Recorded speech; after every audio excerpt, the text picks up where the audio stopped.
Welcome to the Forward Together webinar series, brought to you by the School of Management at California Lutheran University.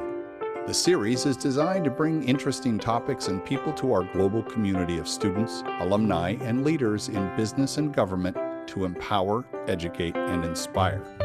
Forward Together features experts from industry with the purpose to spark thought, connect people, and stimulate engaging discussions. Please submit your questions in the chat. We will hold a Q&A immediately following the presentation. Today's host is Gerhard Apfelthaler, Dean of the School of Management. A very good afternoon from Southern California, from California Lutheran University in Thousand Oaks. I see once again we have a global audience from different time zones. I see we have people from Europe, people from the Middle East, and people from Asia on the call. And I'm very happy to introduce today's speaker with a very exciting topic. She also joins us from our global network, Dr. Parissa Haghirian. She is a professor of international management at Sophia University in Tokyo, Japan. She's been living in Japan for, I believe now, almost 2 decades and is an expert on Japanese management. She will be speaking on surviving crises, lessons learned from Japan. Please submit your questions through the Q&A window. We'll get to your questions after her presentation. So, hi, Parissa. How is it going?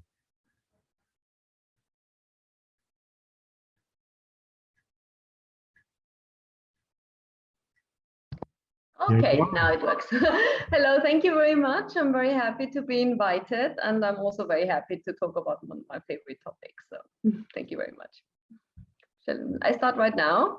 And yeah, I would like to first talk a little bit about myself. Sorry for that. My name is Parissa Haghirian. I'm a professor of international business at Sophia University in Tokyo. And what I do is I research Japanese companies. Originally, I'm from Austria. I have an Iranian name because my father was from Iran.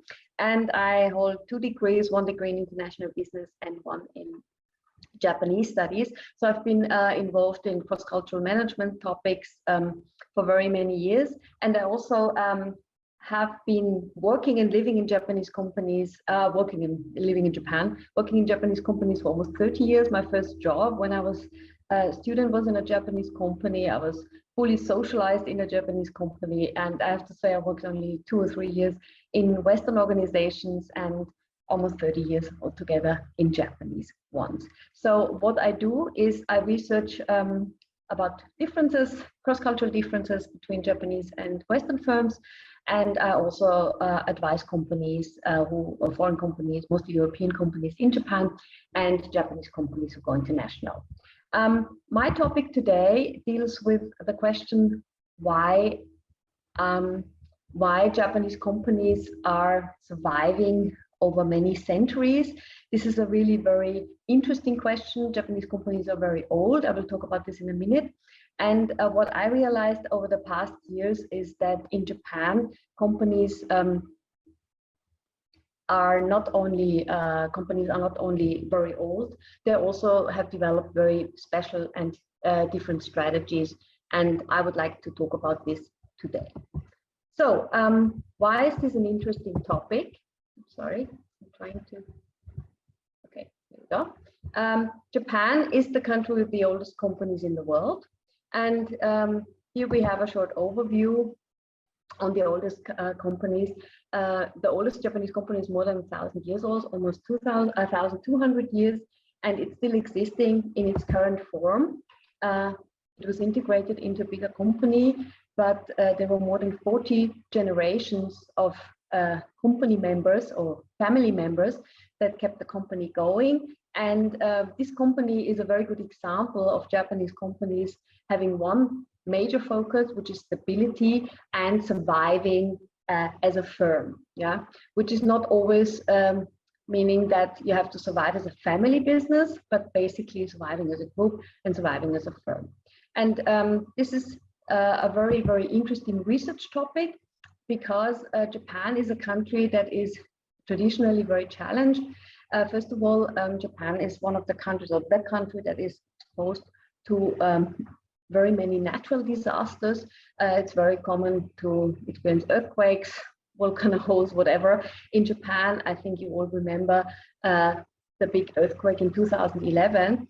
And Japanese people have, of course, learned to deal with these challenges, and in the end have also developed a lot of strategies to overcome these kind of problems and continue their work, especially their work in companies.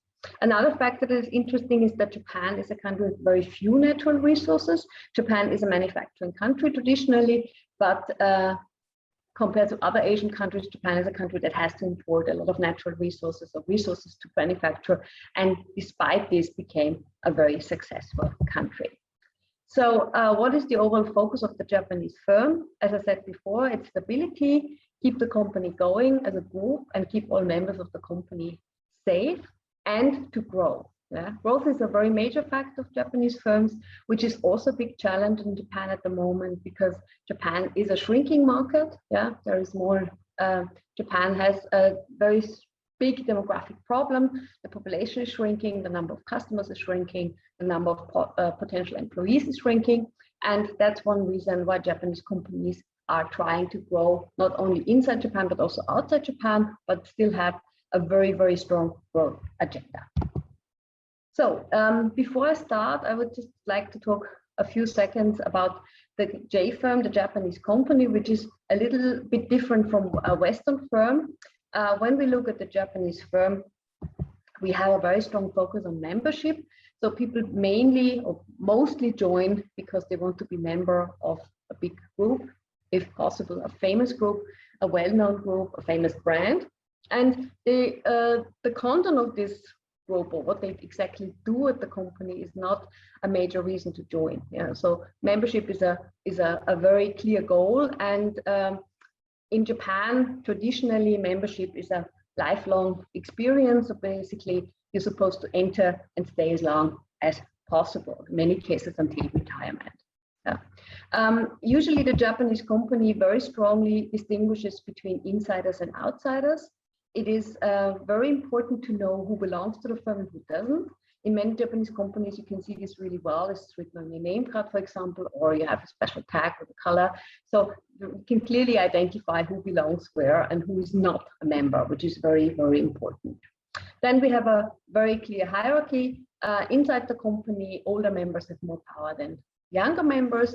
And this is something that is still very much intact, even though a lot of people doubt that. But in fact, hierarchy plays a very important role. It's not exactly the same type of hierarchy that we have in Western firms. It's more like an age-based hierarchy, but still very many layers. Yeah. And then finally, within the company, we have very strong relationships. People are trying to have a very good relationship with each other, because the overall idea is that they work together for very many years, sometimes 30 years or longer, and it is better to get along instead of having conflict right from the beginning. And inside the firm, to make sure everyone's cooperating well, processes play a very important role. Processes, any kind of process, whether it's a manufacturing process or any kind of bureaucratic process, is very well defined by the group, and people abide by the rules. Yeah. So we have all these people in the firm. You can see this here with very high employee motivation and loyalty, and a group in which the members are clearly distinguishing themselves from outsiders. Yeah. And inside the group, we have a very clear hierarchy. Older members have more power than younger members. So one thing I would like to show you first, in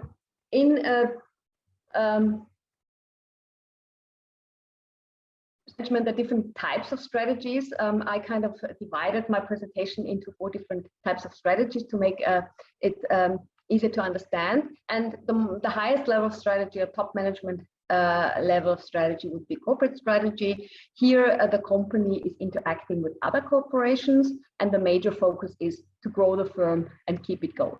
Yeah. And then we have business strategies. Business strategies refer to strategies within the business, all the business departments cooperating with each other, and then developing, for example, a new product, interacting with the market. Then we have functional strategies, which are strategies within a department. This is basically referring to how do people work, how do they manufacture something,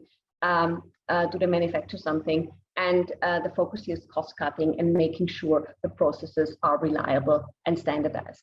And the next level would be the personal level. This is dealing or basically referring to people within the firm and their interaction with each other. And the focus here would be on career, relationships, and of course, work-life balance. So let's start with the corporate strategies. The first one I would like to discuss is actually quite an interesting one. In most Western business schools, different types of models of the firm are discussed.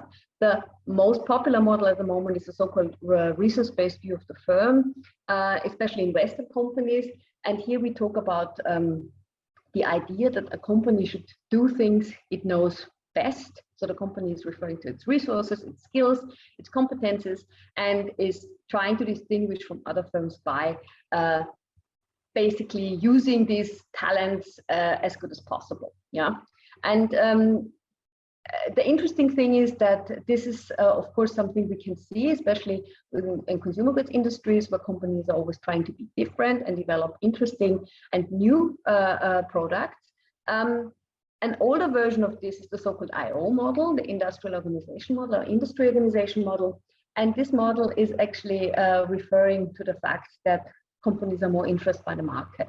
So the company is not looking at its own resources first, but it's looking at market opportunities, and it's developing skills later.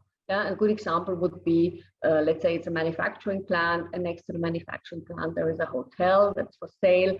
And the company says, okay, we've never done a hotel before, but let's buy it and find out later how to run it. Yeah, that would be very clearly the so-called IO model. And in Japan, the IO model is still dominant. Yeah, in most Western countries, companies focus on their internal resources. In Japan, many companies just move into industries without having the knowledge, so they can very freely decide what to do, and a lot of business opportunities open up to them. And sometimes it's very surprising what kind of industries Japanese companies go into, but there's certain openness, yeah. And this is, of course, also a very important strategy to survive. Whereas Western companies, not all of them, but they do have a tendency to kind of focus on one industry, and if they grow or buy businesses, they do this in the same field. Another aspect, as I said before, Japanese companies are very diverse, yeah, so they have no problem going into new industries.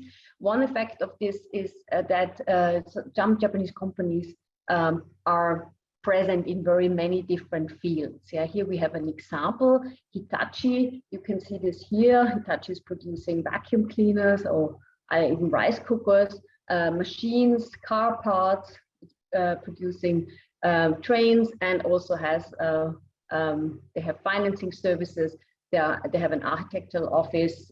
So they're basically moving into every industry that seems interesting, and they have a very, very wide range of business fields they work in. And this is a classic Japanese strategy to minimize risk. Yeah? The idea behind it is that one industry may go down or may not be so successful, but we still have others to rely on. And most Japanese companies are like this. Yeah. Here's another example. On the right hand, you can see Toyota. Toyota, you know Toyota. Toyota, of course, has a bank. Most car companies or car manufacturers do have a bank. But Toyota also has a marine business. It's building ships. Toyota has a very, very popular and famous housing business. It's building private houses in Japan. It's a company called Toyota Homes. They're in robotics, yeah, and also partly investing big time in agricultural services. And on the left side, you can see a company that you may all know, 7-Eleven, which is also a big Japanese firm. 7-Eleven is also a company that's spread out into very different industries. 7-Eleven also has a bank. It has a retail business for baby clothes or for other kind of products. It has a furniture business, different types of department stores, and so on. A restaurant business, hotel business, all kinds of industries are covered. And most Japanese companies are, in fact, like this. So they look at the market first and then develop the skills to, after they've entered a new market. One more strategy here is that Japanese companies are also very able to drop business fields that they're not so successful in. A good example here would be Fujifilm. Fujifilm had to drop the film business or after digital photography became prominent. And what they did is something very unusual. They became a cosmetics firm. You can see this here. They developed a very famous cosmetics line and a skincare line, and they still call Fujifilm, but their main business now is skincare. Yeah. And one more thing that I like about Japan is the fact that people are not really afraid to do similar things than their rivals. Of course, in the Western context, on a Western business school, we're very much focusing on being different, but in Japan, that's not necessarily a good strategy. Doing the same as others is always something that Japanese companies can consider. It's a low risk strategy. And here we can see this, the beer industry in Japan is a good example. You have very many products in a similar price range with very similar, in a kind of similar look, yeah, that attract, of course, a big number of customers, but still differentiation is here not the main topic. So the next level would be business strategies. And business strategies are strategies that deal with the business as such and all the departments and how the business can interact effectively with the market. And one very interesting fact here is that Japanese companies mostly focus on the outside. Yeah, a very famous Japanese strategist, Omai Kenichi, said there is a difference between going to battle and going on a diet. And he was the boss of McKinsey for very many years in Japan, and he basically realized that in Western companies, internal aspects or internal conflicts are often very dominant. Yeah, in Japan, of course, these conflicts exist too, but the overall focus is on the outside. So beating the market, beating the competition, and taking care of internal problems later is one of the main ideas here. Another very interesting business strategy is cooperation with other industries. This is also one thing that I always find very surprising in Japan, cooperation between very different companies and very different players. One very interesting example is the company Uniqlo, who always has cooperations that are very interesting. The last one that I found really cool was cooperation with Japanese kabuki, which is a very traditional form of art. Some people call it Japanese opera. And they developed a fashion line with the kabuki theater, and this one was really very popular and also a very interesting cooperation. Yeah, so the idea of cooperating with very different players in very different industries is also attracting very many different customers. And here's one more example called Bikuro. Bikuro is a cooperation between Uniqlo and Big Camera, which is a big retailer for electronic consumer goods. And they opened a store together. And I found this also a little bit odd at the beginning, but it's actually quite a convenient place. If you go there, you can buy everything. And especially tourists like this shop very much. So this was also a very big success. So another aspect is customer service, which isn't good in Japan. It is excellent. And my favorite company in the field here is Takubin, which is a delivery service. You can send all kinds of things, luggage, food, wine bottles, all through Japan within a day or two for about $20 US. And Takubin is an extremely customer-oriented company, so very reliable and really focusing on customer experience first. And one of their newest products is direct delivery of food, Japanese fresh seafood, to neighboring countries, especially Hong Kong, Taiwan, Singapore, and Thailand. And within one day or less than 24 hours, you can get fresh crab or food, whatever, from the north of Japan. And this is something that is very well known in most Asian markets, but was based very much on the idea that customers in these countries like Japanese food and they should get it as fresh as possible. One more thing that you may have seen when if you've ever been in Japan, is the fact that in Japan we have a lot of special editions of products. Usually they're not really product innovations, but just changes. Here the most famous one is Kit Kat. Kit Kat has a new flavor every month. Very original flavors. My favorite one is vinegar, which is very, very interesting. But the idea here is that customers who like the brand buy the new flavors every month, and even customers who are not so interested in the brand buy the new flavors because they're fun and they want to try them. Yeah. And usually when I, for example, go to my classrooms and I ask the students, have you tried the new flavors? Everyone has. So this is actually a very, very effective way of reviving a brand and keeping a brand interesting. Okay, just 1 minute. Yes.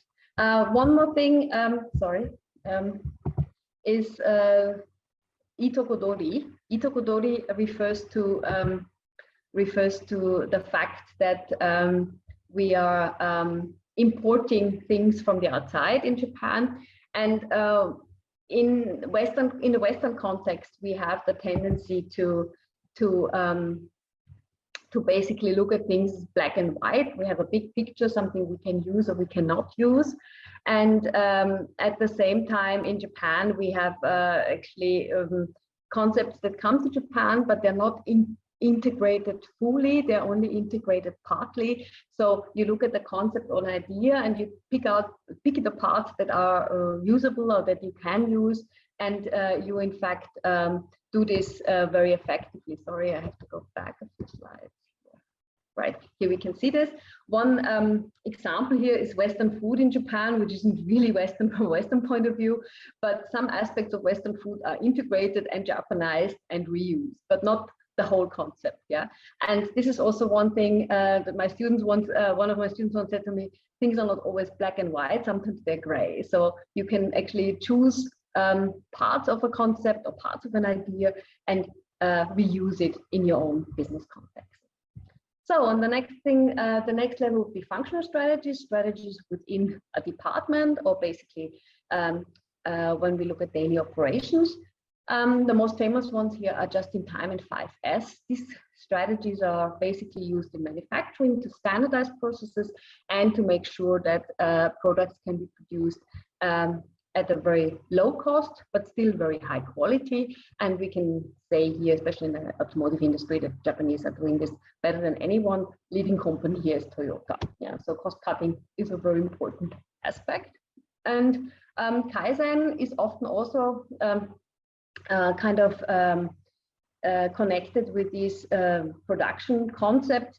Kaizen isn't really only about production. In fact, Kaizen means continuous improvement. And this refers to every process. Yeah, so just moving a chair from A to B in a restaurant would already be Kaizen. Slowly making sure things go smoothly, they become better every day, and even very small steps would be an improvement and Kaizen. Yeah, and this is a very important factor in Japan because usually processes and decisions are made by groups, not by one person. So you cannot really change things very radically. You have to basically include every member or every person you work with. And this is one way of making change, let's say, acceptable to a bigger number of people and allowing systems to integrate or digest change a lot faster.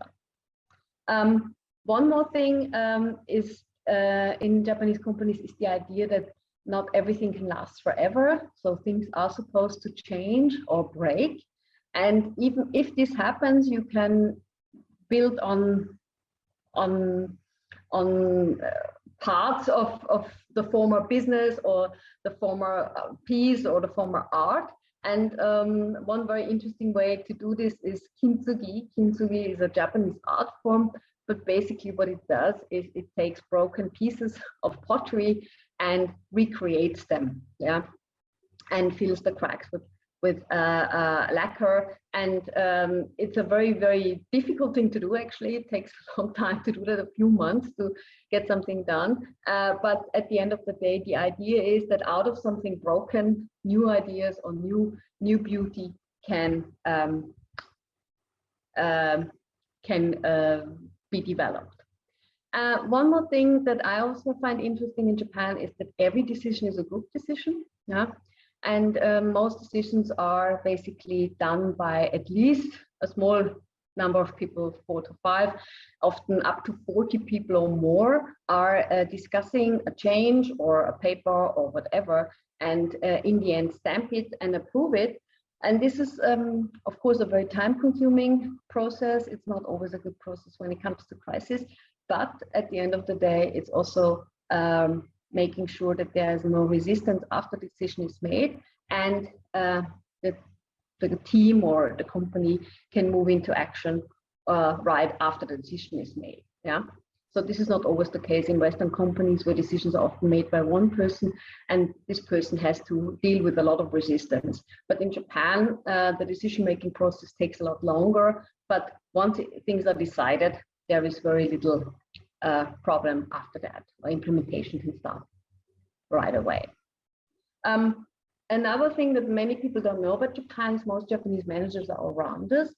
They're moved around or transferred from departments, between departments very frequently, at least every second year. And this means that people are very used to taking on new tasks. They're not doing only one thing, let's say on the marketing for a few years. They might be in the marketing department for 1 or 2 years and then move on to HR or to production. And basically very used to constantly improving their skills and learning the job by doing it. And this is also one reason why Japanese companies have no problems moving into new business fields very quickly, because people are used to move into new fields all the time. I know managers who have changed departments at least 10 times. And this is a very common thing. And if you talk to a Japanese top manager, usually this person has worked in every department in the firm.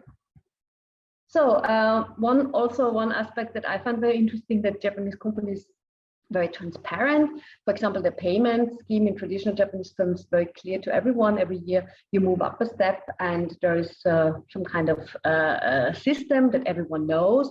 So there's no secret about how much everyone earns. And there's also very little problem with knowledge sharing within the Japanese group, because people are usually staying in one company for very many years.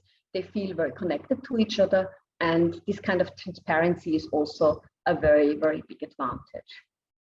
So, and finally, I would like to talk a little bit about individual strategies, or what people actually, how people actually behave within the firm. One very important aspect, as I said before, is relationship within the company. People really try to have a good relationship. Doesn't mean there's no conflict in a Japanese firm, but what I've seen in the past 30 years is that people really try to stay at least on a level where they can still continue a conversation. So there's very few burnt bridges in the Japanese firm. And I find this a very, very positive aspect of working in a Japanese environment. And this is really something that is a very major point when we look at the J firm, because the overall idea is that people inside the company should really get along. And if they get along and they build some kind of very strong unit, they can be extremely successful as a company in the market. Another interesting phenomenon, some of you may know, is gaman. Gaman means you endure things, yeah. So you're not wasting any energy on problems or on challenges you cannot really solve. So there's no need to cry and complain too much, and basically just move on and try to deal with the situation as it is. The next thing would be gambado. Gambado means I'm fighting very hard. I'm trying to make an effort to overcome any kind of problems. This is also seen as one of the major reasons why Japan is such a successful country. And this is really something you can see a lot in Japan. Giving up is really not an option. People are really doing things well, and they are reaching their goals. This is also a very important factor, and in business, really relevant. And then one thing that I did not really hear in Japan much, but seems to be a very popular topic outside Japan, is ikigai. Ikigai refers to the purpose of work and life. What I found in Japan is that people can get really very motivated by being in a group and doing things with their team members together, and also by supporting people with their work. Now, so people get highly motivated by doing something for others, whether it's a a job that is difficult or whether it's a job that is not so difficult doesn't really matter.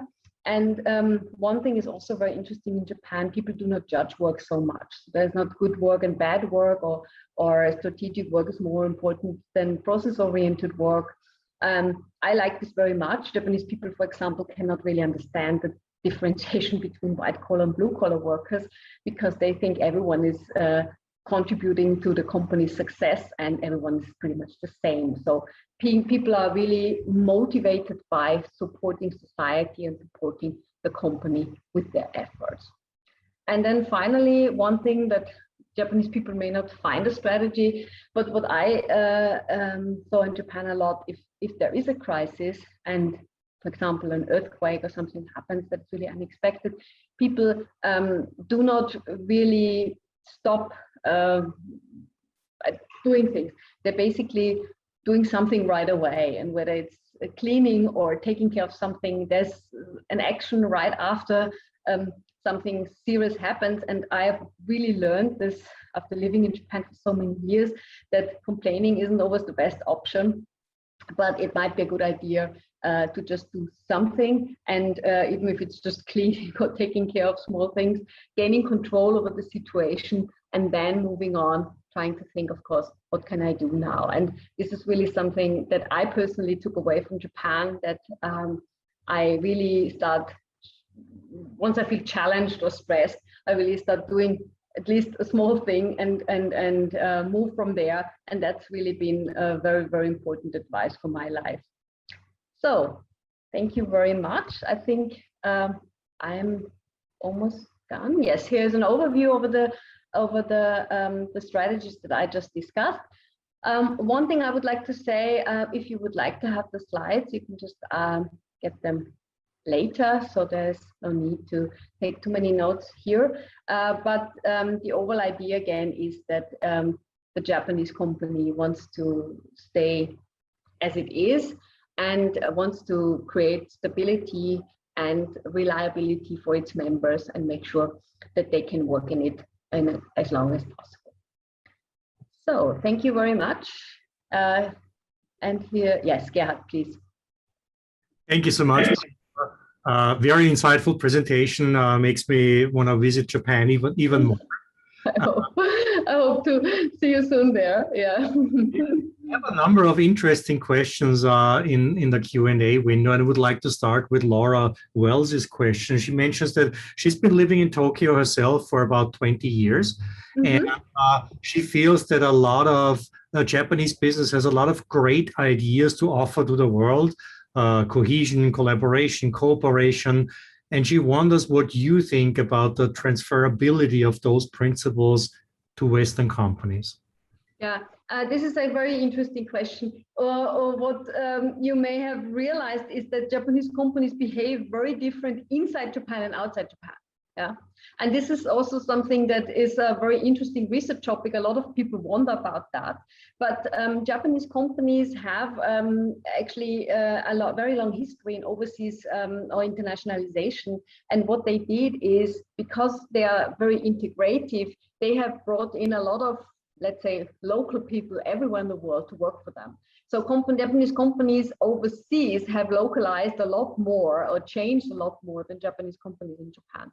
And yes, there are some aspects of Japanese management that have become international. The best known or most important example is just in time, or all the Japanese production systems that were so much more productive and effective and cost effective that even Western rivals could not ignore them. So just in time is now an international standard, we can really say that.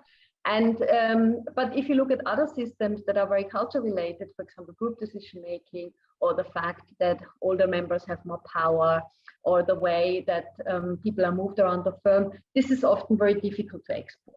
Yeah, partly for cultural reasons, and also very interestingly for legal reasons. Yeah, if you go to a Western firm, people have very clearly defined contracts. They're hired, for example, as a marketing manager, and you cannot just move that person to HR tomorrow. In Japan, this is possible. So the company has, in fact, full use of every person in the firm, and everyone is a real human resource. But this is, of course, also a competitive advantage. Yeah, and also one reason, very important why Japanese companies do not have to fire people right away in times of financial trouble, because they can just move people to another department or to another unit or to another country within a day. That would not be possible in most Western countries. That makes Mike Thompson has asked a question. He says, Japan has been pretty good at weathering the crises, and at the same time, multiple crises, right? And at the same time, for the past 20 years, the Japanese economy has been pretty stagnant. So why is that, right? Why did you not come out of that rut, that economic rut? Well, you have to distinguish between the economy as a whole and companies. Yeah, the economy as a whole has other problems than a company has. For example, the economy has a demographic problem. Or Japan is a country with a lot of debt. So basically, the government is not a company. Yeah, and when we look at the economy as a whole, yes, it has been stagnant. One major issue is, of course, demographic change. That Japan loses roughly around 200 to 300,000 people every year. So the country is really shrinking very dramatically. And at the same time, the government owes a lot of money to its own people, but still is trying to deal with these facts. Yeah, a company, on the other hand, is not having the same problem. Yeah, company can be managed well or not well or whatever, but in fact, Japanese companies are doing a lot better than the Japanese government, I would say. Yeah, and the problem for Japanese companies is not so much the economy in Japan. The problem, or let's say, it's not the economy in Japan in that sense that the economy is not growing, but what it means for them is that they have to go overseas to grow. Yeah, and this is one reason why Japanese overseas investment is really very high, a lot higher than in the other way around. For example, the money invested in Europe is 10 times higher from the Japanese side than the European investments in Japan, and this is a bigger issue in the long run for the company than the fact that the Japanese government or the Japanese economy has some problems or is not growing in that sense. Yeah. So, but we have to distinguish a little bit between economy and the company management, which is not exactly the same. Very good point. And it sounds also a little bit like the goals of stability and the goals of growth are sometimes in conflict with each other, right? And yes. Earl Charles here also asks a question that pertains to that. He says, because companies might be focused so much on stability, are they missing out on opportunities? Well, yes, this is possible. And of course, I mean, this system is one way to survive. The overall idea is to stay as a company, or if possible, grow, but stay as you are. And of course, it is a problem. Some Japanese companies are too diverse. They're in too many business fields. Yeah. And of course, many of those companies find it very difficult to get rid of business fields that are not so profitable, which can be sometimes seen as very illoyal. Yeah.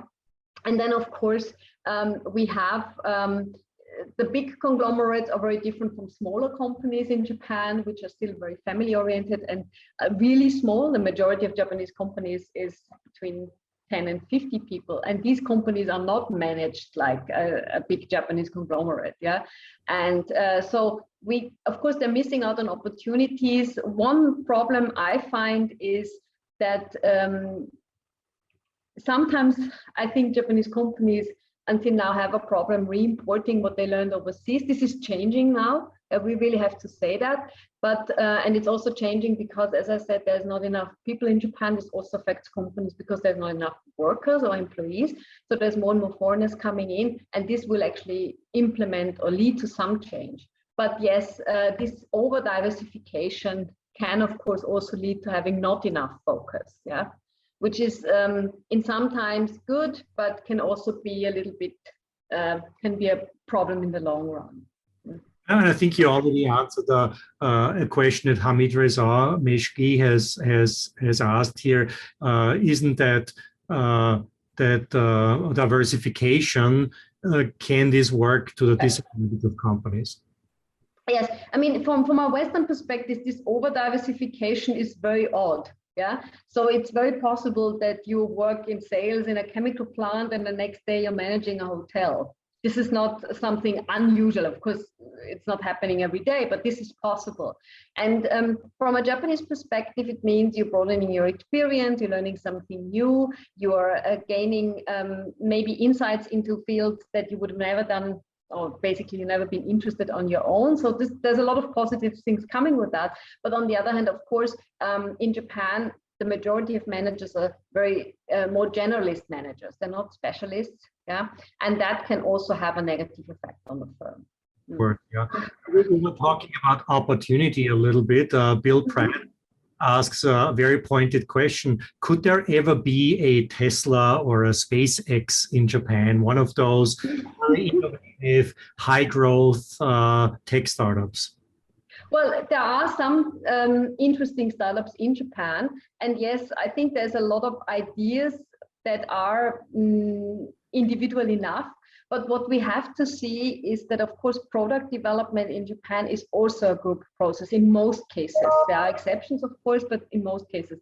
So when we look at product development in, let's say, the US, where we can see a lot of very good examples, there's usually one person having a crazy new innovative ideas and has a strong personality and can push this idea. Yeah, and that's it. At some point, if the idea is good enough, it will be successful. In Japan, an idea, even a small idea, is put on a group level right away and will be discussed by the group. It will be improved by the group, and it's usually an idea, especially when we talk about consumer products, that will after that be interesting to a big number of people. Yeah. So Japanese products are often very customer oriented, but they're not always radical new products. Yeah. So we can see a big difference here. And interestingly, Japan has the highest number of patents. Yeah. But it doesn't have a lot of very radical innovations in that sense, or as many radical innovations we can find, for example, in the United States. Yeah, but this is probably not. It might be a cultural issue because the way products are developed or brought to a production stage are very different in Japan and the United States, I would say. Interesting, yeah. You know, we got to ask this. So Charlie Crumpy asked a question about Carlos Ghosn. What do you think about Carlos Ghosn's criticism of Japanese management? Well, you see, the point is that the idea of one manager being the strategist, yeah, and leading a firm is in fact a very Western idea. Yeah, and of course, in most Western companies, Europe and the US, this is the way things are done, and we have a lot of negative images of too many people making decisions. Yeah, in Japan, the decision-making process, if you talk about a classic Japanese company where the CEO is not the owner, yeah, so basically a listed company, the decision-making processes are often very unclear for non-Japanese, yeah, and they're group-oriented processes. And this is, as I said before, it can come with a lot of benefits because these decisions are usually easily, let's say, acceptable by the rest of the company, by the employees, by the public, by the customers, yeah, because a lot of people are involved, a lot of people have brought in ideas, a lot of people have discussed it, but they're usually not crazy ideas, yeah. And Carlos Ghosn, of course, was hired, first of all, to be a strategist and to turn a company around. And being an individual decision maker, strong individual decision maker, is of course very good in times of crisis, yeah, but may not be the best way to manage if there is no imminent crisis, yeah. So this is of course again very much depending on the situation. Generally, we can say Japanese management style is more successful in times of peace, yeah, and also more effective. But I can see that Carlos Ghosn in the long run could not really fit into this management style, which is not really his style, I would say. But when he was first coming to Japan, the way he was managing was, of course, very welcome. You know? So I think this is a major point. Yeah. Makes absolute sense. I was fascinated by the images on your slides, and one of them had this form where everybody basically signs off by placing their yes. the Ringisho of decision making, right? So, and I noticed that the first sign off was by the CEO or the president of the company. Doesn't that trigger some group thinking? I mean, would anybody ever say, I don't approve once the president has already approved? Yes, yeah, that's a very good point. Yes, of course, if you have an opinion that does a different opinion, you have to really, first of all, voice it or go against the others. But at the same time, the focus here doesn't lie really on agreeing or not agreeing. I think it's more on sharing responsibility. Yeah. So even if you have a small form, let's say you want to apply for a trip or a business trip, up to 10 people sign it to make sure that the responsibility for this trip is shared among people. Yeah. So I think from a Japanese point of view, this is not so much about who is contradicting whom. It's more about, okay, if something happens, we have decided this together, and there is no person or individual responsible. Whereas in most Western countries, you have one person being responsible, and that's normal for us. But at the same time, if, for example, somebody assigns you a form for business trip and doesn't like you, then you're fully dependent on that too. So this will not happen in Japan. But yes, yeah, of course, if the president likes something, it might be a bit difficult to go against that. Yeah, that's generally an issue. Yeah. So I think we can say that all kinds of discussions function in a different way in Japan than in the United States, for example. Yeah. I want to take one final question from he asks, what would you think are some of the key success factors for a smaller European company entering the Japanese market? From a cultural perspective, from a business perspective, what do they need to watch out for? Well, we can say to start with, everything that you can sell is already sold in Japan. Yeah. So the Japanese market is very competitive, and there are a lot of players, and in every field, it doesn't matter what you sell, there will be a Japanese player who's been in the market sometimes for centuries. Yeah. What you can do, especially if you're a European firm, if you offer something that is interesting, whether it's a brand, a design, a flavor, something that isn't in the market yet, and that is really interesting for Japanese consumers, then there is a very high chance of success. Yeah. So you need to have a product that is, in that sense, special. But one thing is really very important. If you enter the Japanese market, it doesn't matter what you are trying to sell, you always have to adapt. Yeah. So this is the most important thing, to do really good market research and make sure that you're very well prepared and also prepared to change. Wonderful. Well, thank you, Parissa. I think we're at the end of our time. Arigatou gozaimasu.